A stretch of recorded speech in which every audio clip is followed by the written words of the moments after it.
Bismillahirrahmanirrahim. Assalamualaikum warahmatullahi wabarakatuh. Dan salam sejahtera untuk kita semuanya. Saya mengucapkan selamat bergabung kepada seluruh mahasiswa yang telah mengambil mata kuliah Bahasa Inggris di semester genap tahun 2020-2021 ini. Perkenalkan, nama saya Adila Mutia Resti, bisa dipanggil dengan Bu Tia atau Miss Tia. Saya dosen penggampu untuk mata kuliah tersebut selama 1 semester ini. Ini merupakan meeting kita yang pertama dan tidak seperti meeting-meeting pertama yang dahulu kita alami. Pertemuan pertama ini kita hadapi dengan cara virtual karena masih dalam suasana penanganan COVID-19. Sehingga proses belajar kita pun untuk barangkali ke depannya 1 semester ini barangkali masih memakaikan proses virtual atau daring ini. Tapi kita berharap ada perubahan di tengah-tengah perjalanan sehingga kita bisa barangkali bertemu satu sama lain nantinya. Oke.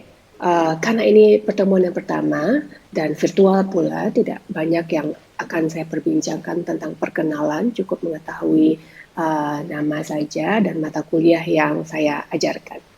Di meeting kita yang pertama ini ada 3 hal penting yang ingin saya informasikan. Satu adalah tentang silabus yang akan kita pakaikan dan beberapa adjustment tentang silabus tersebut. Yang kedua yaitu tentang kan mata kuliahnya bahasa Inggris ya. Apa sih bahasa Inggris yang dipelajari di universitas itu untuk semester yang pertama ini. Dan yang ketiga nanti saya ingin mengadakan pretest untuk mengetahui kemampuan dasar sebelum kita belajar dan nanti kita lihat perkembangannya sehingga tahu apakah ada progres atau tidak. Nah, kita masuk satu persatu. Yang pertama yaitu tentang silabus.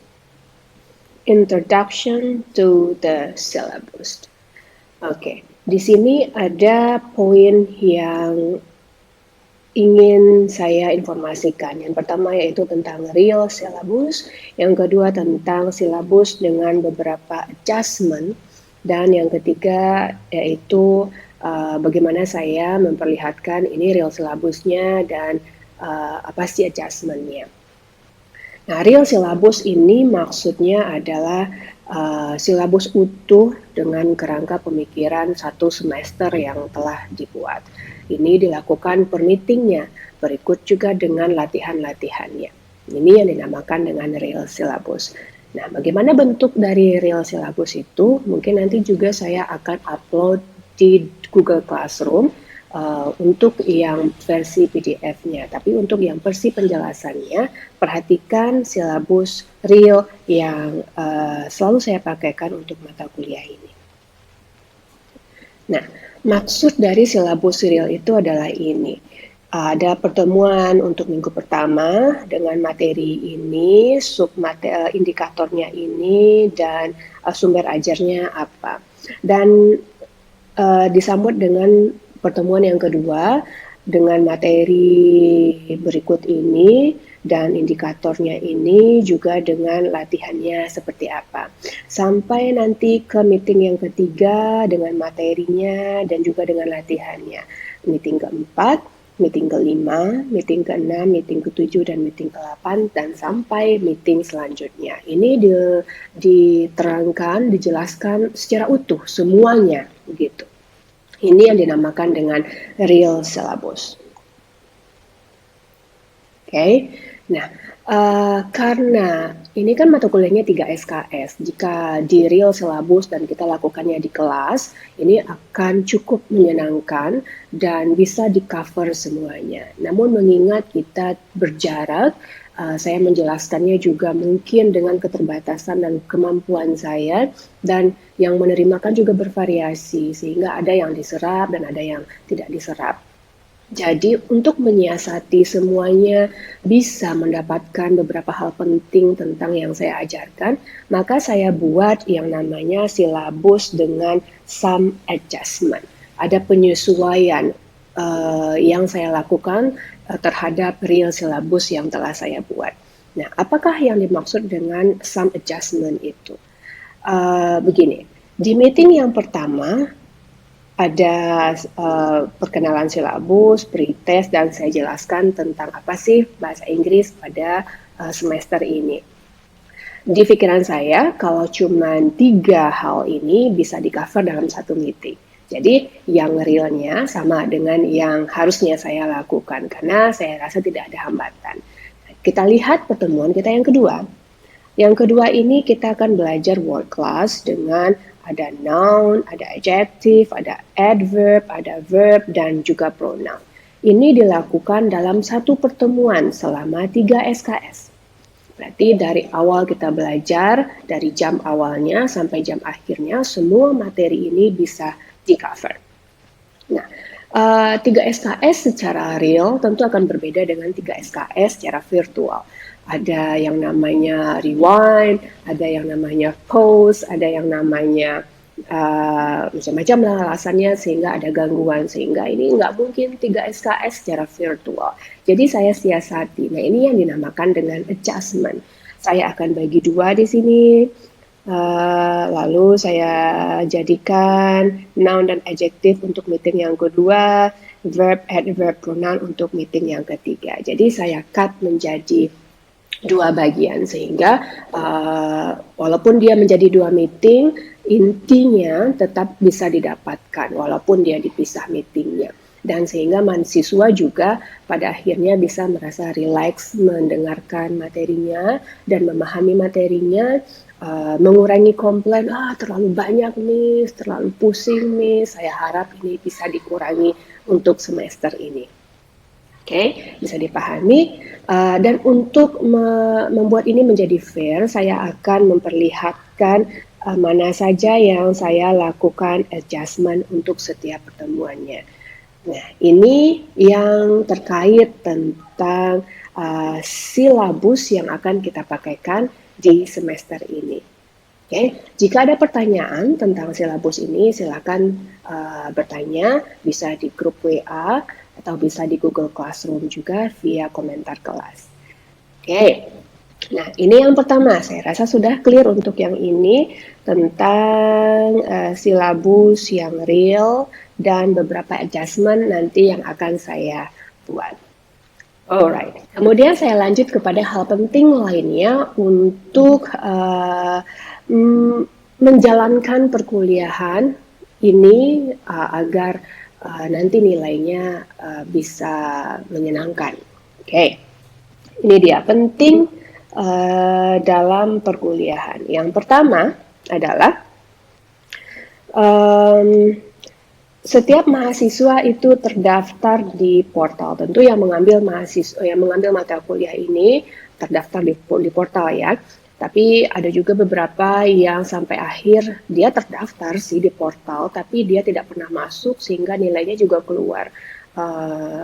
Dan itu nanti kalau dia komplain kan saya juga bingung, dia nggak pernah masuk tapi ada di portal. Jadi pastikan ada di portal. Kalau tidak mengambil mata kuliah ini, ya keluar aja. Oke, nah ini yang pertama. Yang kedua, setelah terdaftar di portal dan kita sudah bikin deal bahwa kita menggunakan 2 aplikasi ya. Satu adalah Google Classroom, yang kedua adalah YouTube. Dan informasi untuk Google Classroom ini, setiap mahasiswa yang terdaftar di portal untuk mata kuliah bahasa Inggris ini bergabung di Google Classroom. Oke, dan yang paling penting untuk setelah bergabung itu adalah bikinlah nama sesuai dengan nama yang ada di portal. Kalau saya namanya kan Adila Mutia Resti, saya bikin nama itu di Google Classroom saya dengan A-nya huruf kapital, Mutia M-nya huruf kapital, Resti R-nya juga huruf kapital. Sehingga saya gampang nanti menginput nilai ke penilaian saya. Nggak salah-salah. Kemarin saya sempat ada salah gitu ya, saya ulang lagi dari awal. Jadi untuk meminimalisir itu, mohon namanya sesuai dengan nama yang terdaftar di portal. Kalau ada nama-nama kerennya, saya rasa kesampingkan dahulu untuk nilai ya. Jangan sampai nama itu nanti menjadi keraguan bagi saya. Oke. Dan yang ketiga adalah Mengisi absensi sesuai masa pengisiannya. Di Google Classroom di Google Classroom akan ada langkah pertama. Langkah pertama itu akan saya mulai dengan pengisian absensi. Ada 3 kategori. Hadir, kalau hadir ya centang hadir, pilih hadir. Kalau sakit pada waktu itu dan tidak bisa menyelesaikan semua latihannya, bikin sakit. Kalau izin juga bikinlah izin. Ada rentang waktunya dari awal kita mulai tergantung jam kelasnya masing-masing sampai nanti jam kelasnya berakhir. Itu adalah masa pengisian absensi. Selain dari jam itu lewat 1 detik, 1 menit, 1 menit itu saya bikin telat karena ini kan sistem yang melihatnya. Nah, bagaimana bentuk absensi saya? Mungkin ada yang bertanya, serius nih dibikin absensi begitu? Enggak centang-centang aja. Saya kan menilai nanti tergantung dengan apa yang diberikan kepada saya, baru saya berikan penilaiannya. Nah, untuk lebih fairnya, saya lihatkan bagaimana saya mengisi absensi di berkas penilaian saya. Nah, ini adalah contoh absensi yang saya lakukan. Misalnya ini kan namanya nih, ini nama orangnya, nama mahasiswanya. Ini meetingnya, meeting 1, 2, sampai dengan seterusnya. Kalau hadir berarti checklist. Kalau abu-abu ini berarti dia telat. Kalau kuning ini dia tidak hadir. Kalau biru ini dia izin. Kalau merah ini dia sakit. Jadi begini saya mengisi attendance-nya, absensinya, dan ini yang akan saya laporkan nanti kepada pihak prodi. Oke, cukup fair ya. Saya lihatkan bagaimana absensi saya dan cobalah untuk mengambil absen aja nggak bisa on time begitu. Oke, mengambil absen itu harus on time. Bisa dipahami sejauh ini, nah, dan bisa dipahami. Saya nggak bisa dengar suaranya soalnya. Oke, ini untuk absensi saya rasa sudah clear. Nah, lalu yang paling penting juga untuk perkuliahan ini adalah karena ini perkuliahan lebih ke dalam bentuk pelatihan tentang pelatihan begitu, saya melatihkan bukan saya bukan satu arah saya jelaskan semua orang serap begitu ya, itu ya juga, tapi yang fokus utamanya adalah you train yourself to do it. Nah, jadi latihan akan mencerminkan bagi sejauh mana seorang mahasiswa ini memahami materi itu. Jadi akan ada penugasan. Nah, penugasan ini juga begitu. Jika di silabus tadi itu banyak kan latihan, saya juga akan membuat adjustment-nya. Nah, untuk latihan itu harus dikerjakan? Yes. Mengerjakan penugasan yang diberikan. Dikerjakan tepat waktu. Kalau satu tugas saya berikan, ini tidak batas waktunya ada. Saya rencanakan itu ada deadline-nya. Misalnya kita belajar hari Senin, itu hari Rabu adalah batas akhirnya. Sekitar 3 hari ya begitu ya.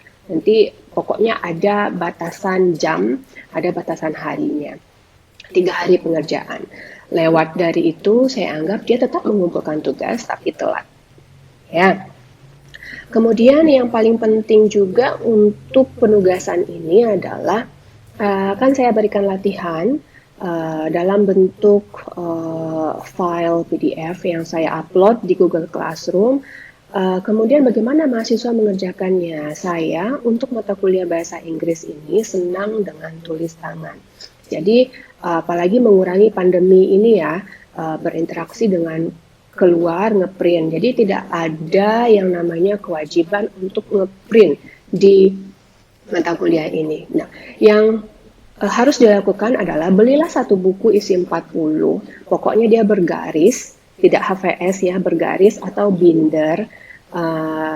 Kemudian tugasnya itu ditulis tangan, karena kan ini kita latihannya adalah analisa.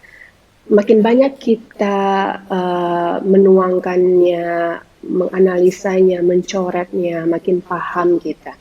Jadi ambil satu buku HVS, buku garis 40 atau binder, di sana dikerjakan, disalin soalnya, dilakukan analisa. Belum terlihat sih, nanti akan saya jelaskan bagaimana prosesnya ketika telah masuk ke materi. Lalu di sudut kanan buku itu tuliskan, di setiap sudutnya, di setiap lembarnya, tuliskan nama dan NIM. Oke, di setiap lembarnya tuliskan nama dan NIM di sudut di sebelah kanan kita, ya, sudut kanan itu diberikan nama dan NIM, agar saya percaya bahwa ini dilakukan secara sendiri, tidak mengambil hak orang lain. Paham ya maksudnya? Kasarnya itu nggak nyontek, nggak ambil punya orang saja. Oke. Setelah nanti ada tugasnya, gimana cara mengumpulkannya, Miss? Itu nanti kita capture, kita foto dari satu full itu, foto, lalu diupload di Google Classroom. Nah, ini kan belum terlihat jelas bagaimana prosesnya. Nanti akan sangat jelas pada saat kita masuk ke proses latihannya. Oke, nah ini dia gunanya Google Classroom, tempat saya memberikan tugas, tempat saya menjelaskan bagaimana bentuk tugasnya, dan tempat setiap mahasiswa mengupload tugasnya.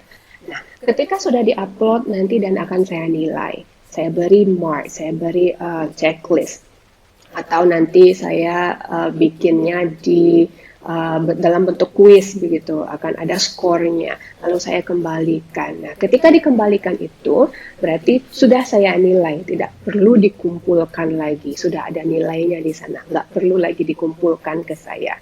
Kan belum jelas juga bagaimana prosesnya, nanti ketika ketemu latihannya akan saya infokan kembali. Oke, jadi apa yang diberikan ke saya cek, saya kembalikan lagi, sehingga nggak ada kecurigaan, gimana sih nilainya ini, kok saya pada akhirnya dapat nilai segini, padahal saya mengerjakan tugas, padahal saya begini, begitu. Jadi, semua latihan akan saya nilai dan saya kembalikan insya Allah. Oke, nah itu untuk latihan sudah. Sekarang masalah, mendapatkan nilai akhir yang diinginkan. Nilai akhir yang diinginkan. Di mata kuliah ini, jika berpartisipasi dan mengikutinya dengan baik, sangat gampang sekali. Saya tidak memberikan nilai, saya menerima apa yang dia ingin dapatkan dan saya tuliskan. Karena nggak pernah sama sekali saya bikin nilai B begitu untuk mahasiswa atau A, no. Angka input akhirnya B. Oke. Tidak ada. Nah, nilai akhir di sini juga yang saya maksudkan adalah berapa persentase untuk mid test, UAS. Nah, ini belum bisa saya informasikan karena saya tetap memihak kepada mahasiswa agar nilainya bagus, sehingga prosesnya kan belum terlihat. Kalau dulu saya melihat juga partisipasi, progres. Nah, di sini belum terbaca bagi saya, sehingga saya belum bisa informasikan detailnya berapakah persentase untuk masing-masing UTS, UAS, tugas, apalagi sih kehadiran. Nah, belum bisa. Nanti di akhir akan saya berikan informasi itu sih. Setelah terbaca, oh kayaknya mahasiswa akan diuntungkan dengan proses presentasi yang seperti ini. Oke? Nah, hal yang paling penting juga untuk penilaian akhir itu adalah yang terakhir ini, notebook. Selain latihan, ada hal penting yang ingin saya nilai atau ingin saya lihat, yaitu catatan atau notebook. Jadi setiap meeting itu mesti ada catatannya. Bukan untuk saya sih gunanya, tapi untuk mahasiswa semuanya. Karena ini adalah mata kuliah pelatihan, beruntunglah dapat mata kuliah ini, karena nanti ketika dibutuhkan kita sudah punya basicnya, udah punya juga catatannya, paling tidak apa yang kita pelajari untuk semester ini. Jadi catatan termasuk bagian dari penilaian akhir saya. Oke, nah itu adalah Oh iya, satu lagi, biar tidak ada kecurigaan juga. Gimana sih, Miss, cara menilainya? Gimana bentuknya? Tadi kan absensi saya berikan itu. Sekarang inilah bentuk penilaiannya, akhir penilaian saya. Saya punya untuk meeting satu, ini kan meeting tiga, contohnya meeting tiga, ini aja latihannya nilainya begini, sehingga totalnya adalah seperti ini. Dan saya selalu melakukan penilaian perlatihan per meeting, sehingga saya gampang nanti menilai akhirnya. Jadi berikanlah yang terbaik di kelas. Ya, ini informasi untuk penilaian. Saya rasa cukup untuk yang bagian ini. Jika ada pertanyaan, silakan ajukan di WA atau di grup komentar kelas di Google Classroom. Ya.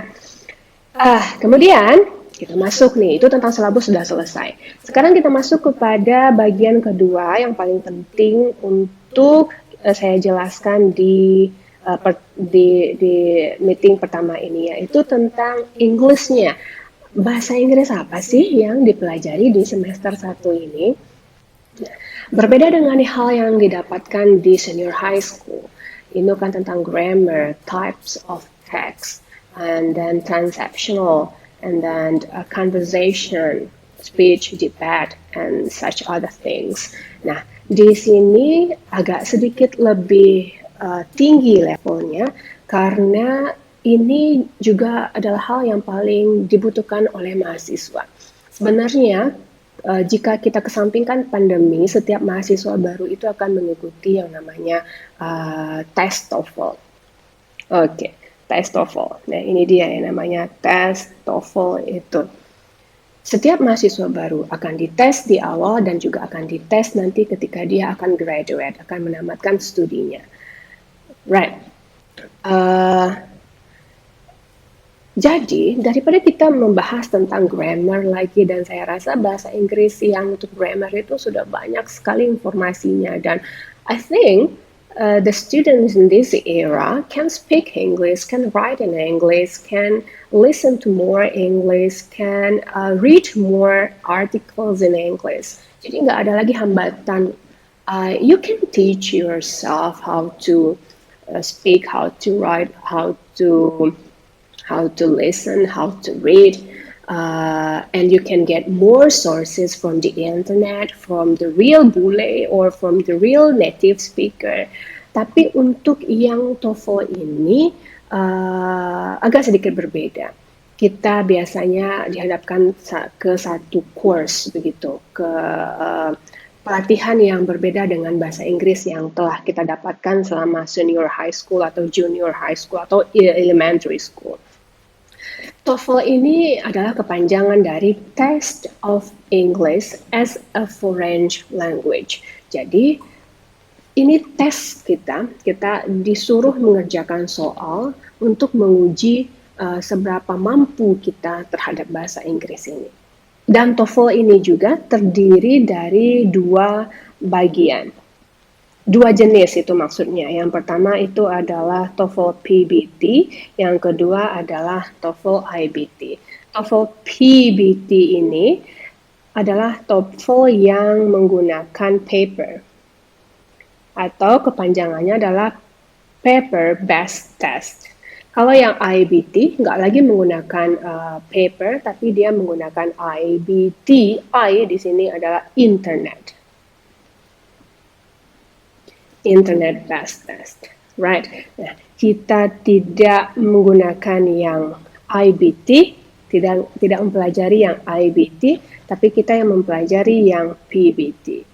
And PBT itu juga sendiri terbagi menjadi dua. Yang pertama adalah TOEFL Prediction, yang kedua adalah TOEFL ITP. Nah, yang tadi diteskan di awal masuk perkuliahan dan nanti di akhir ketika mau wisuda itu adalah TOEFL Prediction namanya. Oke, nah jadi apa bedanya di TOEFL Prediction dan TOEFL ITP ini? Yang berbeda itu adalah biayanya. Biayanya untuk TOEFL Prediction itu sekitar 50.000 paling mahal untuk mahasiswa. Kalau TOEFL ITP itu 300 US dollar atau sekitar mungkin sekarang 450 atau 500.000. Nah, ini bedanya. Sertifikatnya juga beda. Sertifikat prediction ini hanya untuk kawasan lokal. Kita melamar kerja di area Padang atau area Sumbar atau area Sumatera saja. Kalau yang TOEFL ITP ini untuk levelnya sudah bisa internasional. Oke.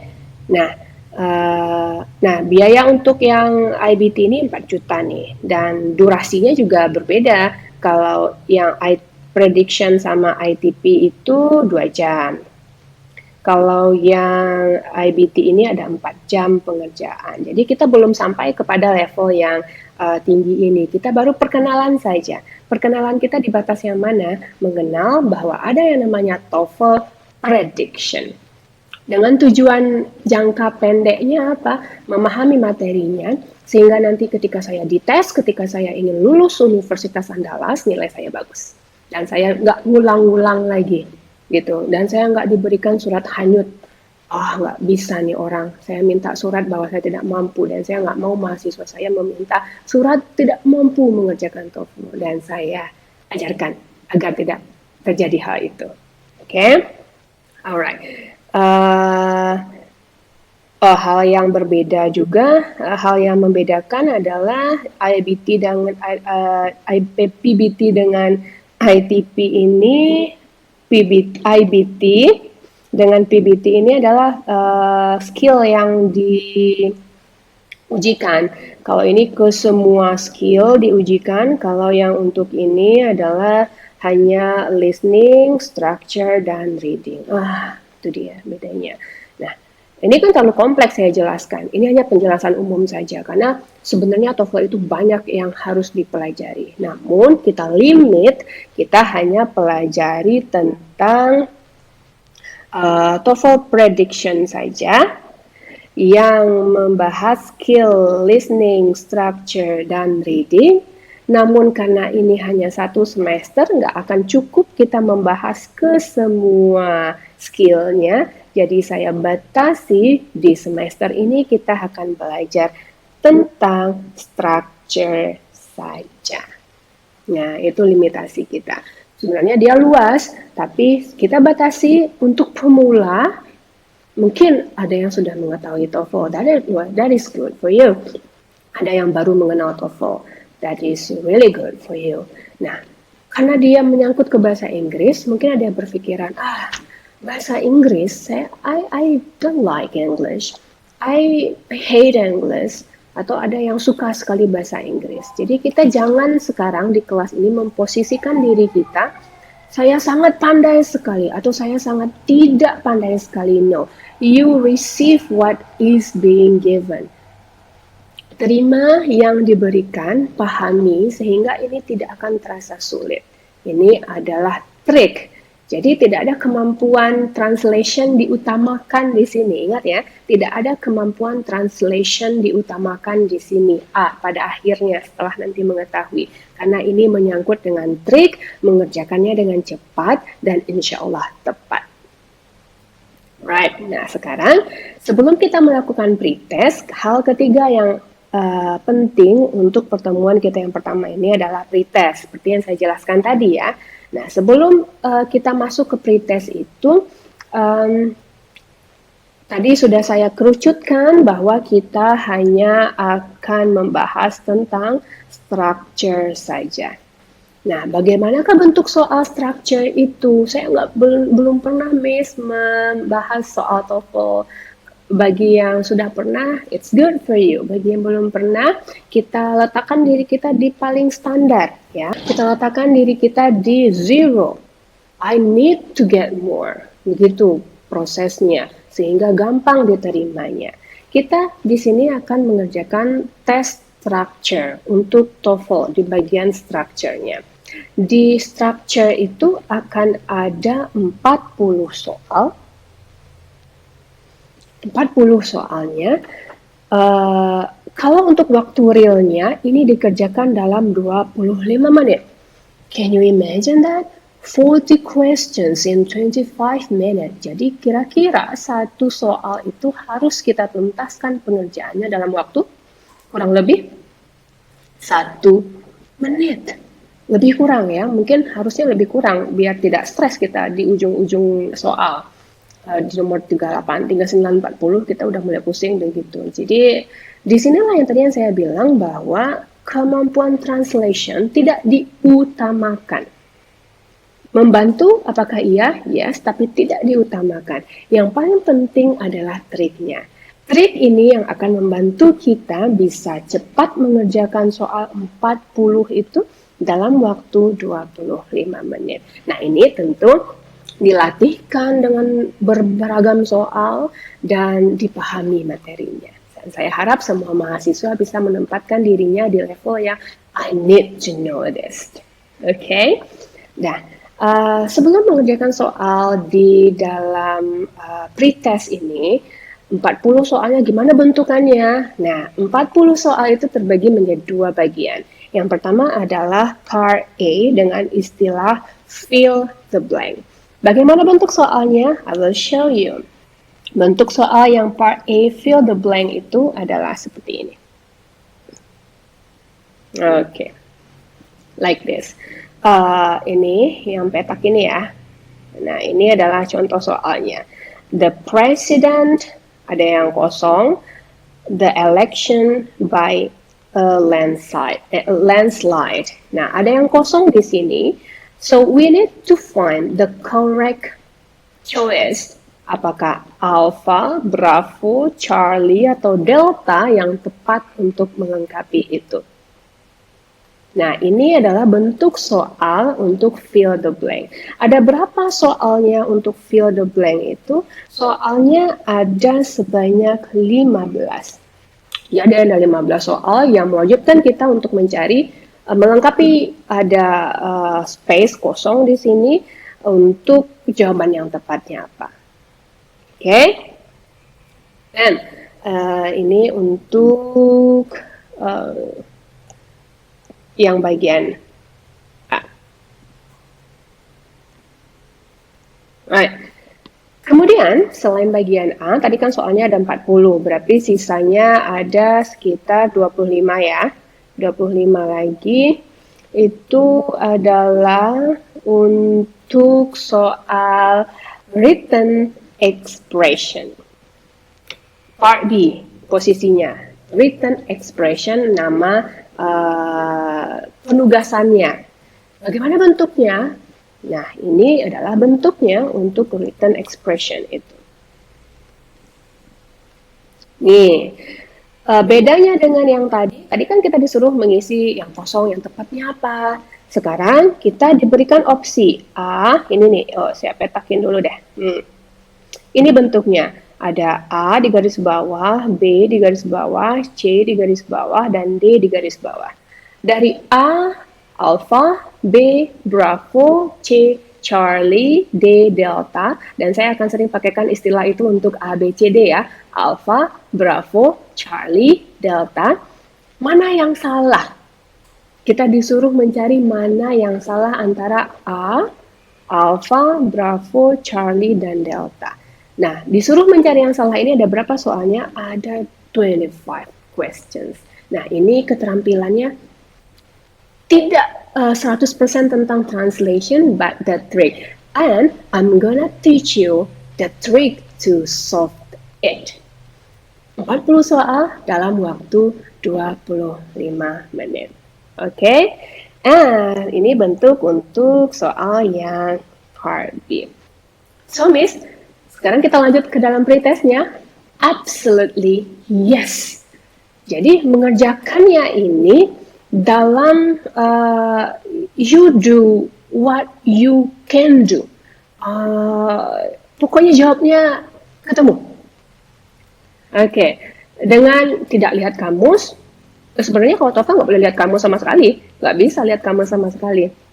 Tapi untuk pretest, kita lihat kemampuan dasar kita sebelum mengetahui ada yang namanya trik mengerjakan TOEFL.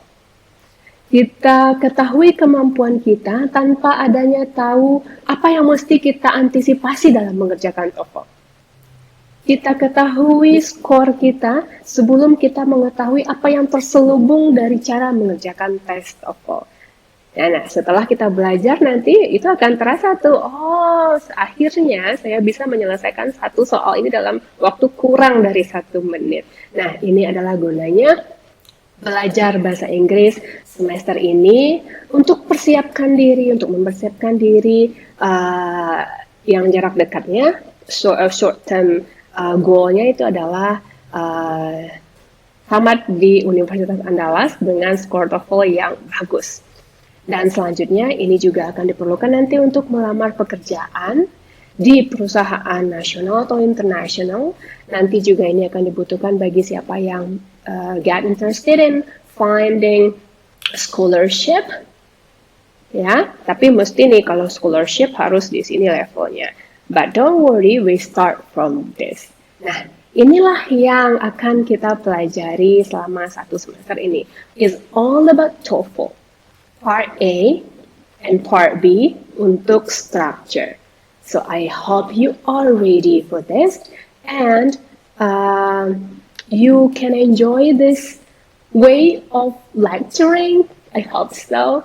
I am also really happy to make this video for you. So you can also ulang lagi, kalau nggak paham ulang lagi daripada Zoom. I am not a fan of Zoom.